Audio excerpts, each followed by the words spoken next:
Selamat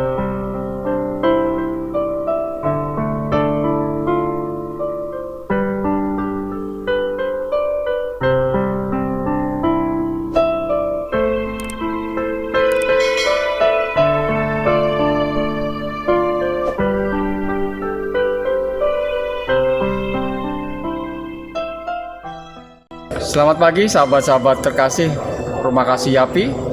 Kita boleh kembali bertemu di pagi yang indah ini untuk kita boleh mendengarkan suara Tuhan. Dan pagi ini kita akan membahas kepekaan telinga kita untuk mendengarkan suara Tuhan. Dan cerita ini diambil dari sebuah kisah yang melibatkan seorang nabi Tuhan bernama Bileam. Diambil dari Kitab Bilangan 22, dan di sana kita bisa melihat cerita dari Bileam ini, bagaimana pada saat itu perjalanan bangsa Israel dari Mesir menuju Kanaan sudah hampir sampai, dan mereka tentulah melewati bangsa-bangsa, dan ada banyak bangsa yang harusnya ditaklukkan karena mereka tidak mau memberikan jalan bagi orang Israel. Dan mereka melihat Allah yang luar biasa dari Israel ini yang sanggup mengalahkan bangsa-bangsa yang besar. Dan pada saat itu hampir melewati tanah Moab. Pada saat ada terdengar kabar bahwa Israel akan melewati Moab, ketakutanlah bangsa itu. Akhirnya raja dari Moab yaitu Balak mengirimkan utusan untuk boleh memberikan hadiah kepada Nabi Bileam ini supaya Nabi ini boleh mengutuki Israel sehingga dia bisa dikalahkan oleh Moab. Tetapi apa yang terjadi? Pada saat hadiah sudah diterimanya dan dia pura-pura bertanya sebagai seorang nabi, bertanya kepada Tuhan, tetapi Tuhan tidak mengizinkan untuk kondisi itu terjadi. Dan akhirnya apa yang terjadi? Bukan kutukan yang keluar dari bibirnya, tetapi justru berkat bagi orang Israel. Dan sampailah kepada sebuah peristiwa, pada saat itu sudah beberapa kali mereka ketemu dengan Raja Balak ini, tetapi Bileam tetap ingin mendapatkan hadiah yang lebih dan lebih.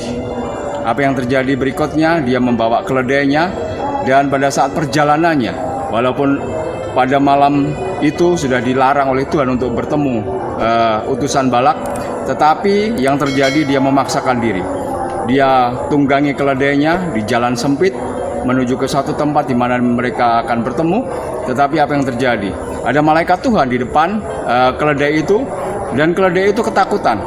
Akhirnya mulailah dia minggir-minggir ke kanan dan ke kiri, dan pada saat keledai itu dihadapkan pada malaikat Tuhan di depannya, akhirnya keledai itu jatuh menyungkurkan diri, dan marahlah Bileam. Akhirnya memukul keledai ini, dan yang luar biasa, keledai ini bisa berbicara. Dia katakan kepada Bileam, "Apakah yang kulakukan kepadamu sampai engkau memukul aku 3 kali?" Jadi inilah peristiwa yang terjadi. Bagaimana Allah sudah mengamarkan secara langsung melalui mimpi, mungkin melalui penglihatan, tetapi tetap Bileam kekeh dengan keinginannya untuk melawan Tuhan. Akhirnya dia harus menggunakan binatang yang berbicara di dalam bahasa manusia. Suatu kondisi yang menurun secara iman dan secara pemikiran manusia. Allah datang langsung untuk menasihati, tidak didengarkan, tetapi lebih melihat bagaimana kalau seandainya binatang yang menasihatinya. Tentulah kita tidak mau disamakan atau mungkin menghadapi kondisi seperti yang Bileam hadapi pada saat itu. Karena perlawanan kita kepada Tuhan akhirnya harus menggunakan binatang untuk berbicara kepada kita. Hal yang sama pernah juga terjadi kepada Rasul Petrus pada saat dia sesaat sebelum menyangkal Yesus. Tuhan Yesus sudah memperingatkan kepada dia bahwa dia akan menyangkal Tuhan Yesus, walaupun dia katakan bahwa tidak ada seorang, kalau seandainya orang-orang lari, dia akan tetap membela Yesus. Tetapi apa yang terjadi? Akhirnya dia menyangkal Yesus, dan pada saat dia menyangkal Yesus itu, ayam berkokok. Artinya bahwa ayam yang menasihati dia, yang mengingatkan dia akan kesalahan-kesalahan kita.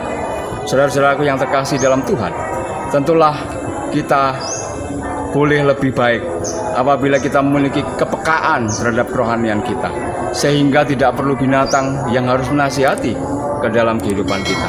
Baiklah melalui firman-Nya, melalui nasihat-nasihat yang datang kepada kita, itu pun boleh juga menjadi nasihat yang baik bagi kehidupan kita, sehingga kita tidak melakukan kesalahan-kesalahan yang lebih fatal dari waktu ke waktu. Dan kiranya melalui pengalaman Bileam dan juga Petrus, jangan sampai juga menjadi pengalaman bagi saudara dan saya, sehingga kita boleh lebih peka di dalam kerohanian kita untuk boleh mendengar akan suara Tuhan melalui firman-Nya, melalui nasihat orang lain yang membawa kebaikan ke dalam kehidupan kita, sehingga tidak sampai binatang yang menasihati kita. Tuhan memberkati kita.